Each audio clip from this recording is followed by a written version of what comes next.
Mañana 43 minutos escuchando Easily de los Red Hot Chili Peppers. Les presentamos la columna. Nuevamente está con nosotros en los estudios de Estación K2.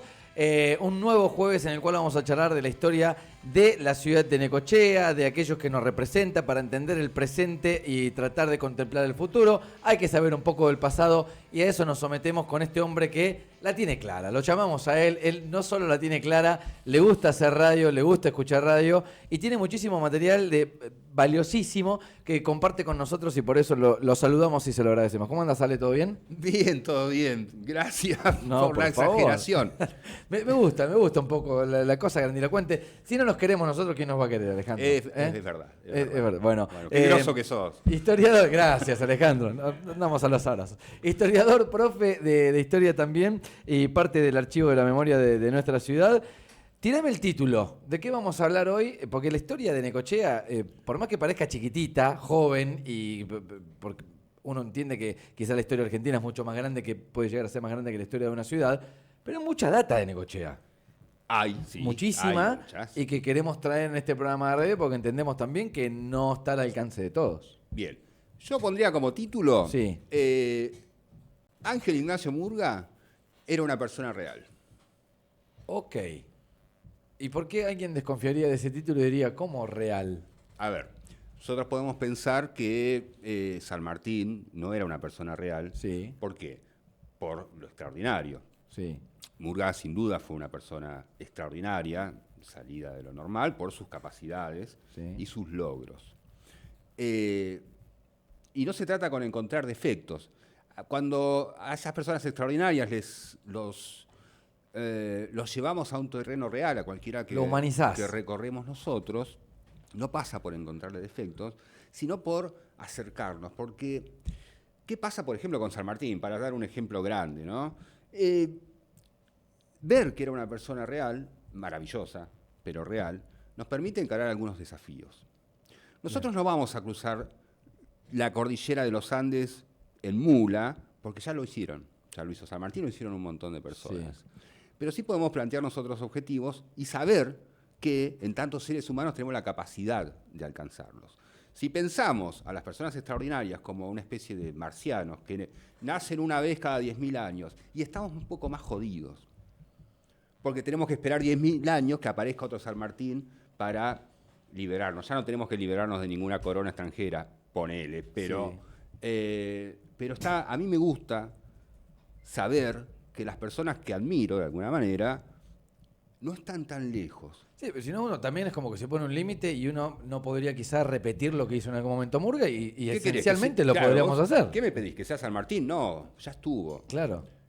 Pero sí me podés pedir otras cosas y quizás puedo intentar. No sé si voy a llegar, pero lo puedo intentar. Pensar a los próceres o las grandes personalidades como inalcanzables nos detiene. Nos detiene a la espera de otra persona extraordinaria. Y no se avanza. Bien. Háblame de Murga, ya que arrancaste por ahí. Si se puede hacer una especie de ficha técnica de la persona, a qué se dedicaba, qué hacía. Y después, por supuesto, vamos a entender como un tipo normal, como decís, un tipo común, termina siendo extraordinario, ¿no? Bien. Murga tiene una familia importante que hace un trayecto interesante, que lo hacen muchas familias, que su familia es de Tucumán, pero a medida que pasan los años van un poco bajando. Siempre digo, uno imagina el mapa argentino y como bajando, ¿no? Hacia el sur. Incluso los últimos familiares que he conocido viven en el sur, en Río Negro. Sí. Lo encontramos en Necochea, en el partido de Necochea. La primera vez que lo encontramos, el momento más antiguo, es en el censo de 1869. Sí. Falta mucho, todavía falta bastante para la parte más crucial. Lo encontramos ya en el partido de Necochea con 36 años. En el censo se censaba a las personas, ya hemos hablado, nombre, apellido y demás, y la ocupación. Entre otros, sí sabía leer y escribir, cuestiones censales, ¿no? Murga, en 1869, al censista, le dice que tiene 36 años y que es ganadero. Ok. La categoría de ganadero en esa época no está asociada y no significa que sea propietario de tierras. Digamos, Otras personas son censadas como estancieros, Sí. ¿sí? Porque eran los propietarios de alguna estancia. Las personas que se declaran ganaderos no significa que tengan tierras, de hecho Murga no las tenía, sino que tienen ganado. Claro. Y en todo caso... Se dedican a la comercialización de ganado sin que eso signifique ser claro, terratenientes. Tal cual, tal cual. Y después lo vamos, seguramente durante este año, vamos a volver a este lugar. Dijimos en el programa pasado que vamos a ir y venir, ¿no? Sí, me gusta, sí. La cuestión cronológica, donde vamos a ver también a Murga en su condición de empresario ganadero, ¿no? De comerciante, de cómo toma decisiones, a través de cartas que hay de Murga en cuanto a su actividad privada, digamos. ¿Se le puede sacar tipo una fotocopia? Digo, ¿Murga era un tipo acaudalado, era adinerado, tenía mucho ganado o era un laburador?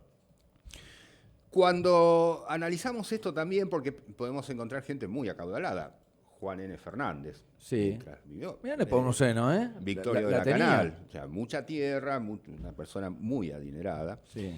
Y también hay como una parte, podemos decir, media, un escalón más abajo, pero con una buena posición económica, donde encontramos a Murga, pero esto, no tenía campo, para decirlo de alguna manera. Sí. Era un empresario, era comerciante, tenía su propio ganado, se relacionaba con otros ganaderos y con otros estancieros, y también tenía, ya después, fundado el pueblo, una actividad comercial, ¿no?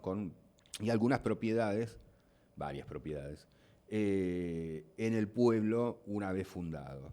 Ok. También es otra cuestión ahí, pero sí se sabe o tenemos conocimiento a partir de alguna correspondencia de una nieta de Murga, alrededor de 1960, la nieta de Murga tiene una correspondencia con quien era el director en aquel momento de Ecos Diarios. Sí. Esa correspondencia está en el archivo y aporta datos muy importantes. Siempre, ¿qué pasa cuando encontramos esto? También tiene que ver con algo de lo que vamos a leer hoy. La lectura que hacemos de algún documento histórico hay que hacerle una crítica, no como criticar, un análisis. Siempre sabemos que yo te puedo escribir una carta o un texto hablando de mí, y cuando hablo de mí... Hay cierta subjetividad. Hay subjetividad, por ahí hay cosas que guardo, mis debilidades las guardo. Seguro, claro.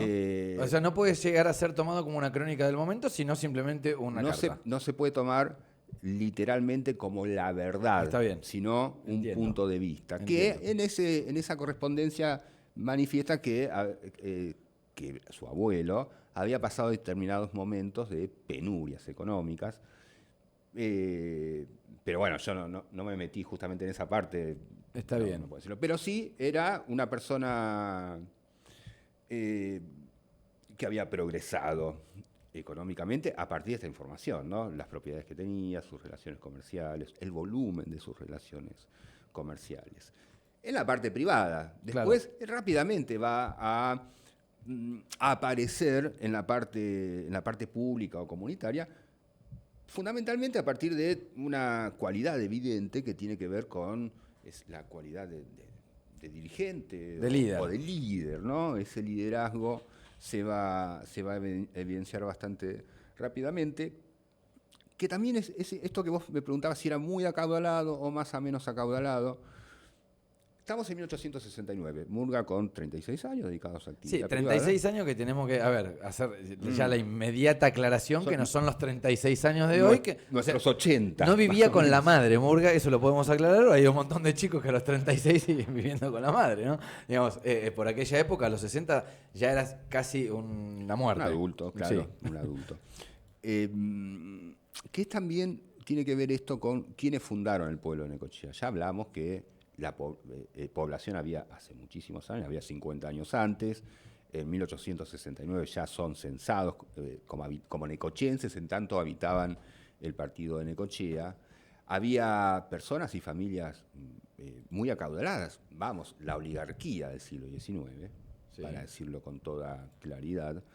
Pero los que protagonizan, los que impulsan, los que gestionan la fundación del pueblo de Necochea, lo hablamos en el programa pasado, con la intención de tener la presencia del Estado, las instituciones y demás, son este sector medio, digamos, en cuanto a poder económico, que también no eran los pobres tampoco, son los que requieren la presencia de instituciones públicas para que habiliten la posibilidad del progreso. Claro. Sí, y un marco organizativo, si no era todo un cumple, por decirlo Y es de ese manera... sector que se va constituyendo de alguna manera como clase dirigente, porque además vivía en el terreno, vivía, transitaba el territorio y empieza a tener alguna ascendencia sobre la población que sí podemos considerar pobre, que también eran sus propios empleados, ¿no? Pues eran los peones de los campos y demás. ¿Cuándo cambia esta condición de ser simplemente un empresario, un comerciante para Murga y empieza a tener este estadio, si se quiere, de hombre popular en el liderazgo, política, armado? En esa época, la política, ¿cómo era? ¿Cómo lo podemos armar en un mapa? La política estamos hablando de la segunda mitad del siglo XIX, vamos a llegar a fines del siglo XIX hoy, y es lo que conocimos en la escuela como la etapa oligárquica, o la etapa conservadora, donde el poder político en la nación, en la provincia y en los pueblos pasaba por un sector dirigente muy reducido, eso hablamos de oligarquía. Sí, el que más tenía mandaba. Era la política de los notables, donde quienes podían acceder a los espacios públicos eran quienes tenían dinero, quienes sabían leer y escribir, que no eran tantos, y que tenían y que pertenecían como a un club, ¿no? El club de los notables, ¿no? Un lugar donde entre algunas familias se repartían el poder, lo que no implica que hacia adentro de ese sector tan reducido no hubiera conflictos y no hubiera disputas por el poder. Algo de eso vamos a ver hoy. Me gusta. Organización de lo que tiene que ver con el gobierno, fines del siglo XIX, es el título. Tengo algunos puntapiés que me hablan de sistema electoral, de sistema de representación de partidos políticos. En esa época, ¿qué existía de partidos políticos? ¿En qué? La grieta siempre estuvo, digamos, siempre lo vamos a hacer en comparación con lo que ocurre en la actualidad, y que siempre en la política estuvo. Me imagino que había dos bandos. Otra vez, sí, nos vamos al manual del alumno bonaerense, vamos a encontrar al Partido Autonomista Nacional o las disputas entre Mitre y Roca.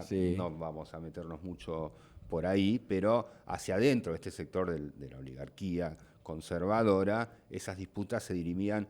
No podemos pensar en partidos políticos como los pensamos ahora.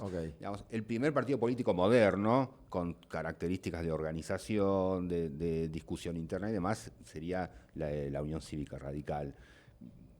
Sería el primer partido político moderno. El otro eran por ahí siglas que se establecían al momento de las elecciones que tampoco eran como las de hoy. Pensemos que, recordemos en realidad, que no era obligatorio votar y que para votar había que empadronarse. Digamos, unas semanas antes uno debía anotarse para manifestar la voluntad de votar y el día de la elección, si estaba anotado, podía votar. Esto también permitía mucho juego o mucho manejo de quién levantaba el padrón, ¿no? Quién anotaba. Estaba como digitado, ¿no? Quién iba a ganar se sabía como una semana antes. Si yo lo quería anunciar, me imagino que era así. Exactamente. Otra vez lo que no impedía la conflictividad y fuerte conflictividad y con mucha carga de violencia, que también algún día de este año vamos a hablar de una puntual. El sistema electoral, vamos a hablar exclusivamente del pueblo de Necochea.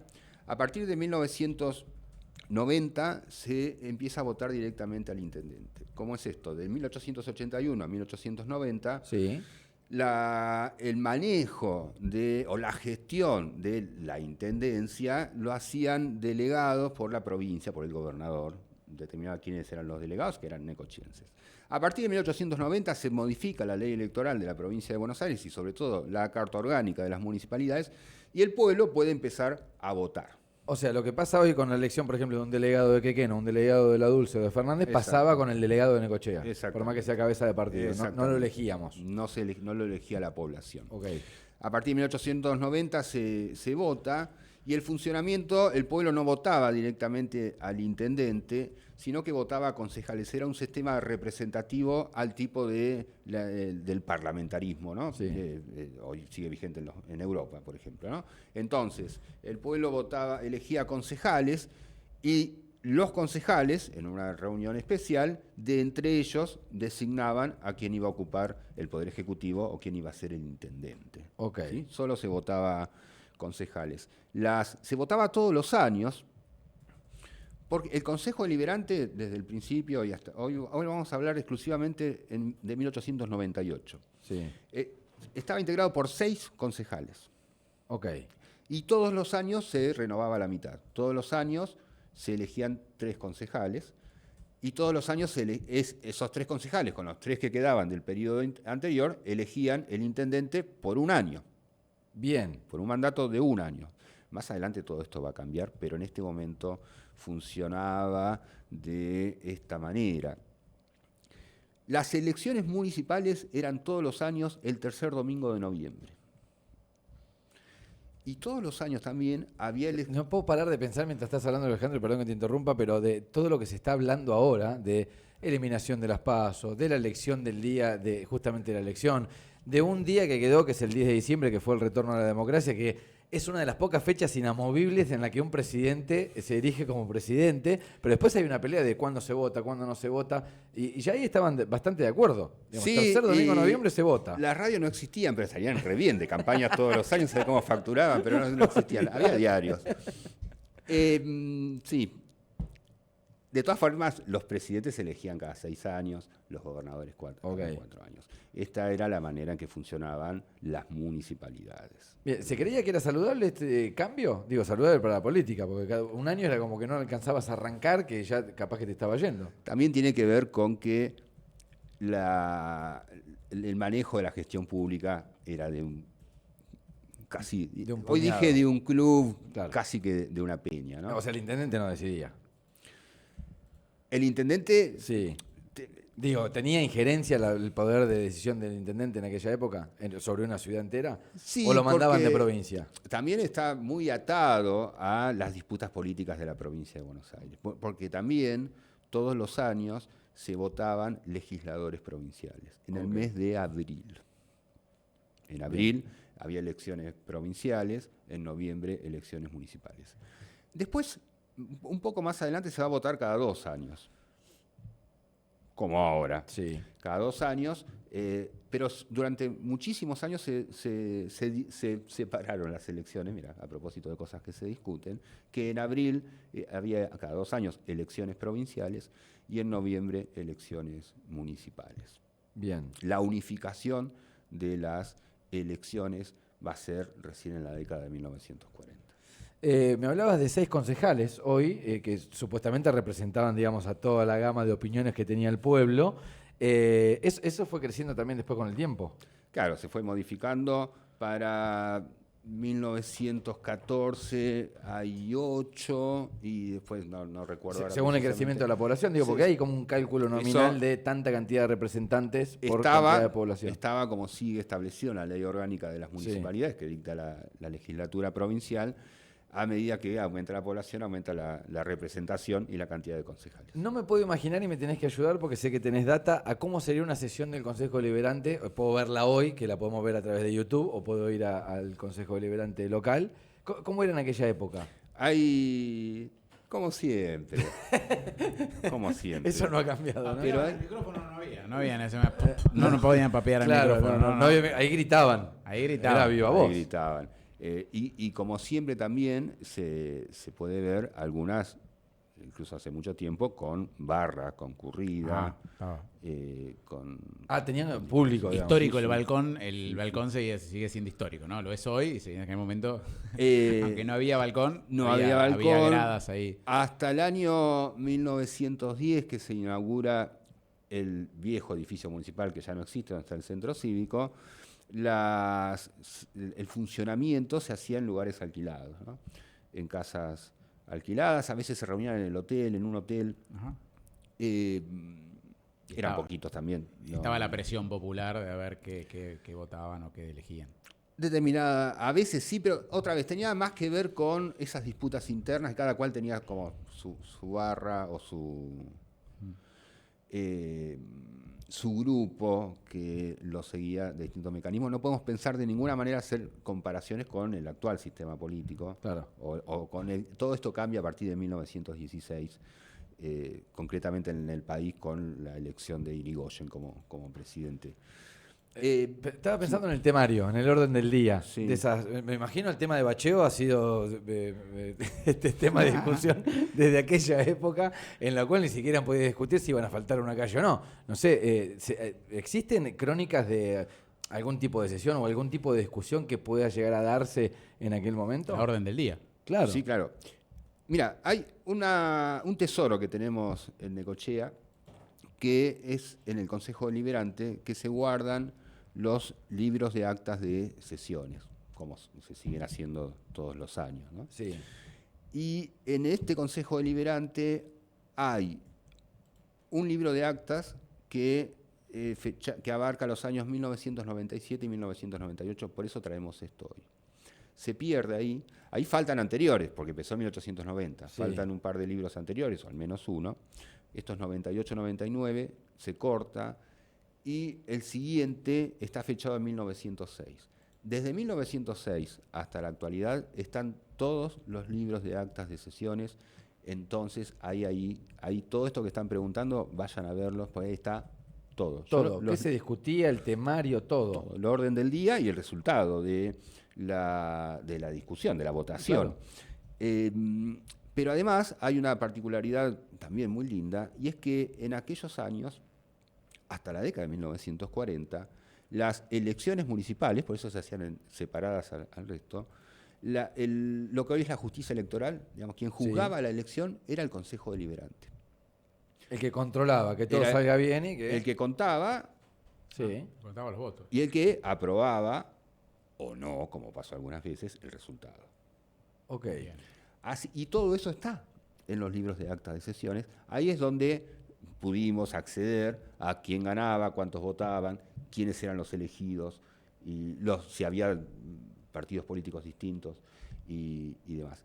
Es un material riquísimo. Yo tuve la fortuna en mi trabajo de leer todo eso, de leer todos esos libros de actas hasta Cuando decís leerlo, me imagino que lo decís literal, el tema de la letra del secretario de aquel momento, Sí. me lo imagino como una receta de médico, ¿puede Sí, ser? es así hasta que le sacás los trazos. Ah, es un trabajo. y vas entendiendo. El gran problema me pasó con eso, o con los archivos de la Sociedad Española, o otros archivos que son de puño y letra. El problema es cuando te cambia el secretario. Tenés que volver a empezar. Claro. Una vez que le entendés la letra, vos ya le Una entendés vez que lo que entendés dice. la letra, hay un trabajo al principio. A veces hay palabras que jamás vas a entender. ¿Y el lenguaje era Y complejo? el lenguaje era distinto. Pero también, yo no puedo decir que es fácil, me sale decir nada, pero son muchos años leyendo No, eso. claro, yo me encuentro con un libro de eso y no sé Eso, si leerlo o prenderlo a fuego, por pero eso te lo consulto. es algo que te permite el ejercicio. Está muy bien. En definitiva. De aquellos años, ¿alguna cita, alguna pelea, algo que tenga? Yo tengo un archivo acá, no me quiero meter a leerlo. Contame un poco qué es el material que tengo acá Bien. reflejado, que habla del intendente Ángel Ignacio Murga. Vamos a tomar dos recortes que están en el primer libro de actas, Sí. que no es el primero real, sino el primero que existe, de actas de sesiones del Consejo Deliberante. Rápidamente digamos que en la población total de Necochea para esta época rondaba los 10.000 habitantes del partido de Necochea, 10.000 habitantes, pero en el pueblo no había 3.000 habitantes. Ok. La mayoría de la población era población rural. Yo quiero otro mate. Dale, ¿puedo? vamos con eso. Eh, Yo me quedaría acá hasta las 5, hasta las 5 de la tarde tenemos. ¿A qué hora viene contra? A las 4. A las 4, Hasta las 4 de la tarde tenemos tiempo. Vamos a ver. No, yo no. Pero te digo, me encantaría quedarme así, acá, tranquilo. Traigan algo para comer, por favor. Decía entonces alrededor de 3.000 habitantes urbanos en el pueblo de Necochea.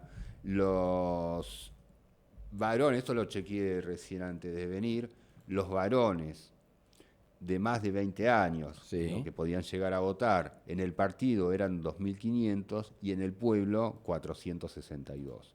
Digo también, primero recordar que votar no era obligatorio, la cuestión del empadronamiento, no, la participación electoral era muy reducida, por eso también facilitaba de alguna manera la posibilidad de los caudillos o los jefes o los dirigentes más poderosos de decidir cuál iba a ser el resultado, y además, en general, participaba un solo partido político, que justo ganaba, el único. Qué casualidad. Entonces, vamos de derecho, Dale. tomamos el libro de sesiones en la sesión ordinaria del 20 de abril de 1898, 20 de abril, Murga, esta acta está firmada por Murga, Sí. entonces Murga hace la memoria del ejercicio 97, donde él había sido intendente, ¿no? Es extenso, que es lo que hace el intendente cuando en la apertura de Me sesiones. imaginé eso, claro, Es cuando eso, hace el ¿no? recorrido de la La gestión situación es y esa. promete lo que va a hacer Claro. y le pide a los concejales que lo ayuden en la función y el objetivo que tiene para ese año. Bien, un extracto muy corto de ese relato de lo que había pasado en el 97, Murga dice, y ahora voy a leer textual: no faltaron reproches malintencionados, a los que se debe considerar como armas indignas, esgrimidas contra esta corporación, habla de la municipalidad, por unos pocos desdichados. Los que con calumnias y acusaciones lanzadas al aire han querido demostrar sus aptitudes políticas y han llegado hasta el colmo de acusar y remitir presos a Dolores a todos los concejales municipales. Una especie de que se vayan todos y que vayan todos presos. O sería un grito de hoy, tendrían que estar en Batán todos, manga de irresponsables. ¿Una cosa así? Dolores era la ciudad más cercana que Sí. tenía una cárcel, Claro. en definitiva. Lo que está contando Murga es que fueron presos los 6 concejales, o los 5 en realidad, porque de los 6 había uno que era intendente, Sí. a Dolores. Y era también, no podemos hacerlo tan extenso, pero no era tan anómalo en cómo funcionaban las relaciones políticas y de poder a fines del siglo XIX en la provincia de Buenos Aires, que alcanzaba con que o un comisario detuviera a alguien y lo mandaba a Dolores, o un juez de Dolores que tomaba esa decisión. Seguimos y después volvemos. ¿Por qué esto? Dice, los mandaron presos a Dolores con la idea de provocar una acefalía en nuestra comuna. Si no hay concejales, no hay quien designa al intendente, con lo cual, cuando no quedaba acéfalo, ahí intervenía la provincia con algún delegado o algún interventor hasta normalizar la situación. Entonces, tiene sentido esto de apresar o destituir a los concejales porque queda, Pongo yo a quien quiero, claro. y de esta manera se cambiaba la orientación de la comuna. Bueno, después Murga dice que hubo un inteligente magistrado, Jorge Jiménez, que se dio cuenta que la mala intención que tenía esto, y entonces los liberó, y ahí no ha pasado nada, ¿no? Pero no deja de decir que esta situación, aunque se haya resuelto, dice, no ha dejado este incidente de causar gastos al erario público, al erario municipal, Sí. ¿no? Había que traer los Dolores, supongo. Claro. Circunstancia muy censurable, por cuanto nos quedan muchas obras en que invertir la renta pública. Es decir, que el presupuesto para el bacheo, como vos decías, se tuvo que usar para resolver este entuerto.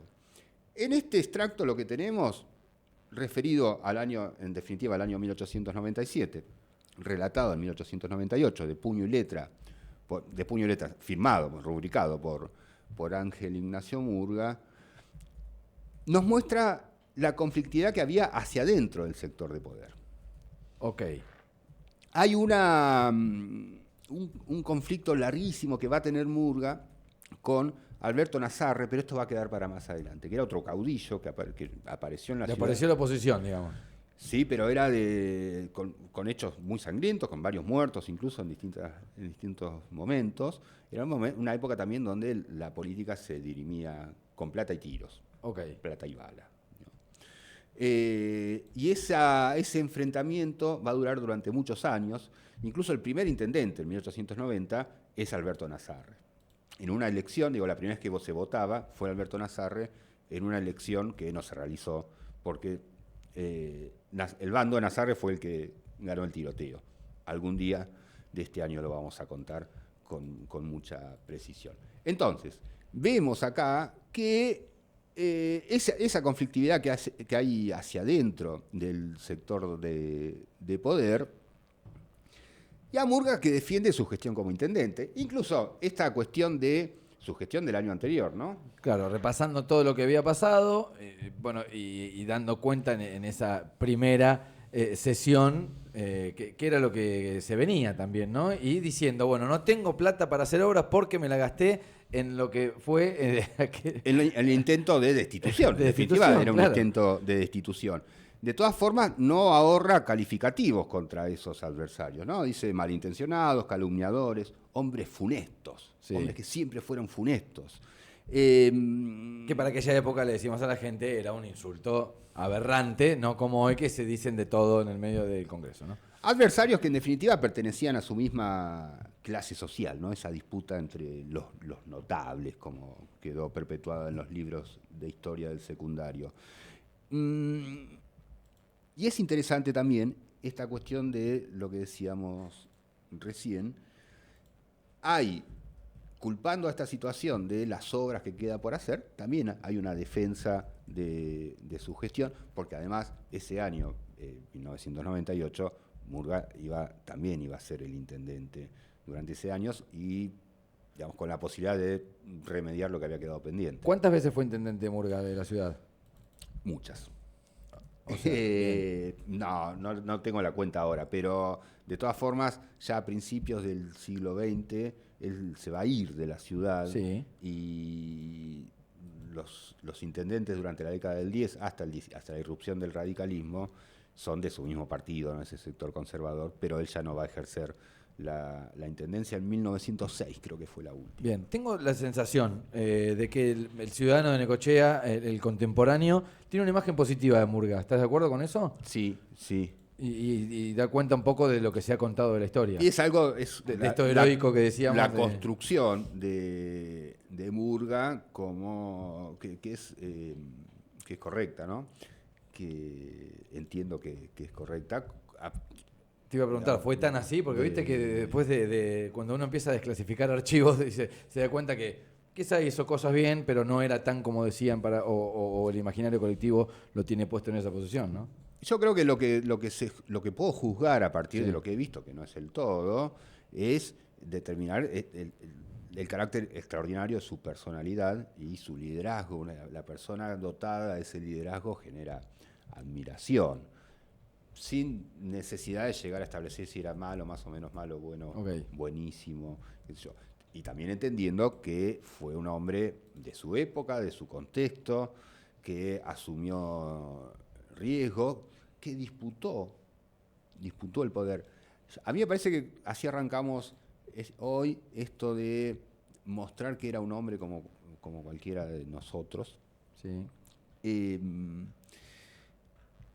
No es minusvalorar la importancia que ha tenido, que tuvo, para la fundación del pueblo de Necochea fundamentalmente y en sus primeros años de existencia, sino simplemente esto, ¿no? Mostrar que no tuvo todo regalado, que no fue un prohombre donde a su paso que todos se movían cuando caminaba y le daban la silla de Murga, sino que tuvo que ganarse ese lugar antes de 1881 y después también. Una persona que en el contexto, mientras fue protagonista, no era aplaudido por todos. Claro, él no lo pudo disfrutar. Tenía opositores, recibía críticas, recibía atentados y demás. Y también lo que muestra esta primera parte, después viene la otra, es que disputaba el poder, ganaba esas disputas, pero también establecía o justificaba ese triunfo a partir de una narrativa. Porque lo que no tenemos acá, en este extracto de Murga, en el que vamos a leer a continuación, es la otra campana. Claro. Quizás la otra campana dice todo lo contrario, suele ser así. ¿Pero hasta ese momento no había aparecido? ¿O no Pero, existía? no, ¿O estos no hay crónica de eso? que mandaron estos hombres funestos, Sí. que no menciona, no sé qué opinarán los hombres funestos. Quizás para esos hombres funestos el funesto era Murga, Claro, seguramente. pero no tenemos su voz. Es importante aclarar esto, para no pensar que en 1898 o en 1897 había malintencionados y hombres funestos que querían destruir todo. No. Murga dice eso, y Ok. es importante resaltarlo. Murga establece una narrativa, un relato que justifica su accionar, y está perfecto. Y volvemos con lo de la carta de la nieta de Murga, que siempre hay una subjetividad sobre cómo uno cuenta la historia. Vamos con la última parte. ¿Qué tenemos ahí? Bien, Me gusta cuando empieza a sacar archivos que empieza a leer. Sé que es material importante. A ver. La última parte es del mismo libro de actas y está fechada en 28 de noviembre de 1898, Sí. el mismo año, pero en este caso es una sesión extraordinaria de ese 28 de noviembre y que se realiza para aprobar las elecciones que se habían realizado una semana antes. Ok. ¿Sí? O sea, se elige a alguien y, como Después, habías aclarado claro, anteriormente, el Consejo tiene que que juzgar, ratificar eso. juzgar, contar, ratificar y aprobar finalmente. Acá también es Murga el que habla y hace un relato de cómo se llegó al acto electoral, ¿no? Y qué pasó. Y dice, textual, la atmósfera política de la localidad estaba preñada de negros nubarrones. Muerte, sangre, desolación, etcétera. Me encanta el etcétera.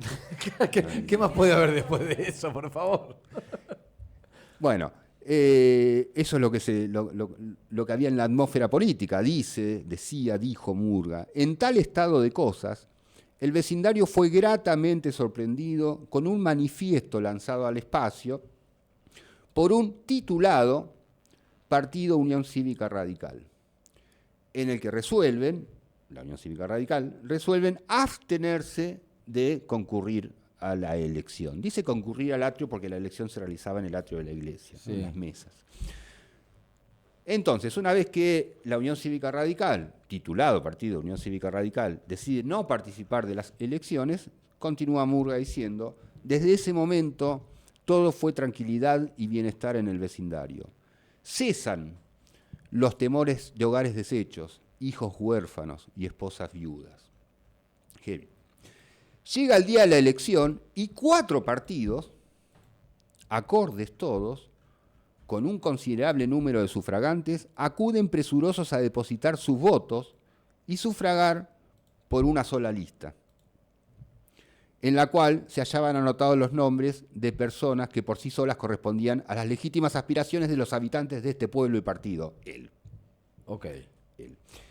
Son 4 partidos que votan con la misma lista. Sí. ¿Sí? Ahí termina el extracto que elegimos para traer hoy, y esto es distinto, es muy distinto al anterior. Primero, en ese análisis, el adversario es otro, y parece más peligroso. Antes hablaba de malintencionados, hombres funestos, ahora es, Es un partido. pero además, muerte, desolación, huérfanos, viudas. Sí, pinta un escenario que esto hubiese pasado si yo no estoy a cargo. Es un poco eso. Es terrible. Y describe, claro, algo que estaban haciendo también, porque si bien la Unión Cívica Radical a nivel nacional empieza en 1890, con la Revolución del Parque y demás, es algo que se va construyendo y va ganando peso, ¿no? En 1890 no hubo ningún episodio en Necochea relacionado con eso, con Alem y demás. Pero acá el adversario ya es antisistémico, digamos, viene a romper lo establecido. El club de notables malintencionados y funestos es una cosa que se resuelve entre ellos. Ahora es distinto, por eso digamos que antes podíamos hablar de un adversario, ahora podemos hablar de un enemigo.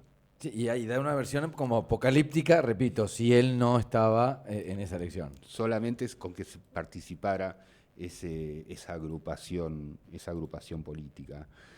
También cuando leemos esto, que habla de negros nubarrones, de muerte, de desolación, nos indica o nos sugiere leer eso que no era algo anormal en la época. Uno no puede amenazar con la desolación si nunca pasó. Sí.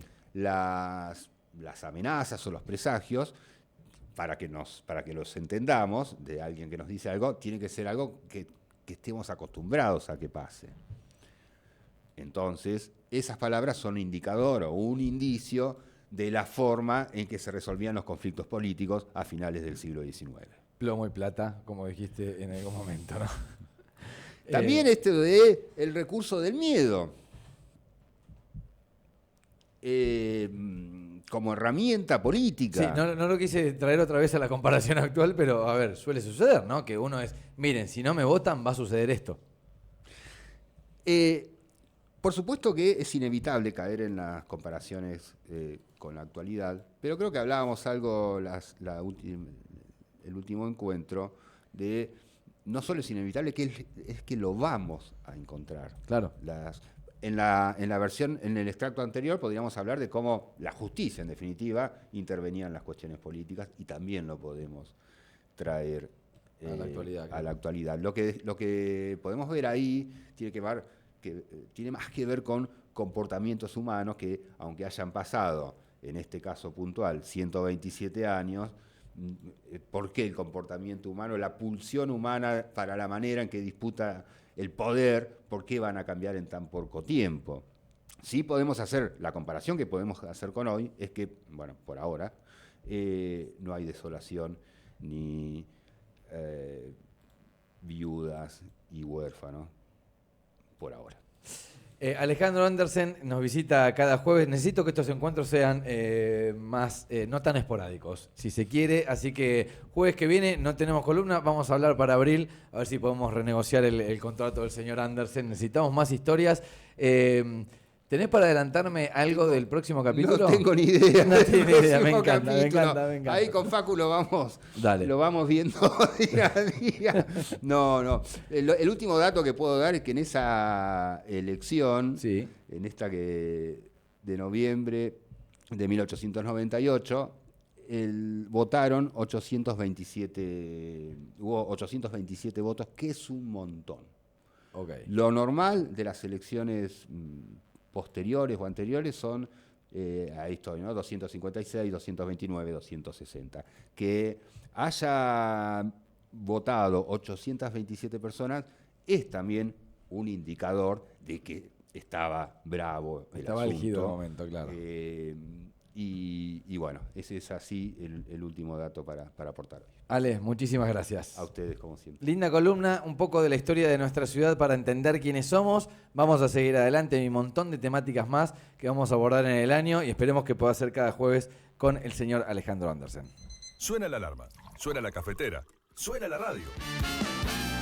Segundos afuera, de 9 a 13 por K2, 96.3. Actitud hecha radio.